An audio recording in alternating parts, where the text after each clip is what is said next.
guys, what is our topic for today? So what is it? Good day, everyone. We are Group 3 and now we will talk about Buddhism and other part of it.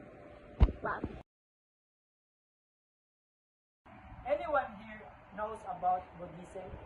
No! So, Buddhism is a religion and philosophy that started in ancient India.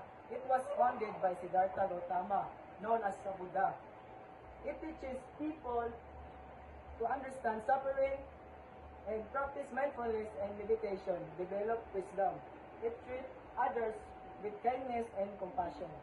Buddhism is a meditation is way of the training of the mind and help a person become calm and focus and become more aware of the true feelings and action the true meditation a person a call develop and control. Arcade person. Siddhartha Gautama is the person who became known as the Buddha.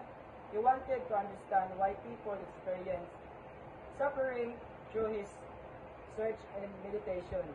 He reached enlightenment and later taught people what he had learned.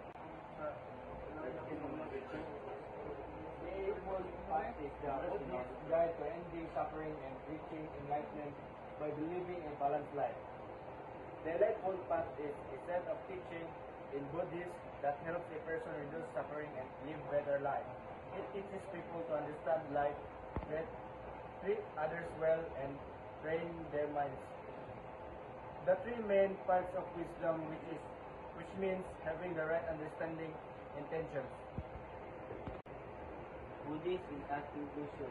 Lastly, our poster shows some important ideas in the Buddhist path, such as understanding suffering and doing good action, developing wisdom, controlling the mind, and showing compassion overall.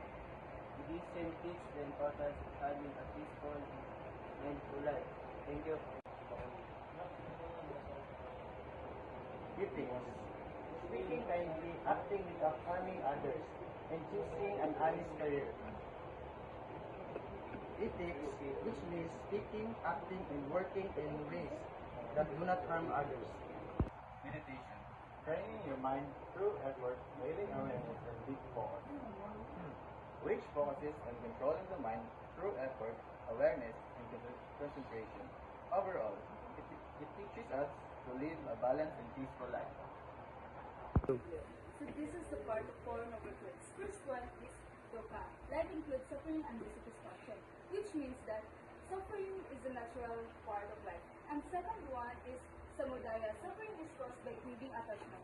According to Buddhism, suffering is caused by craving, desires, and attachments, like wanting things to be different and holding on to people's So let's proceed the third part of 4 noble truths, which is nirodha.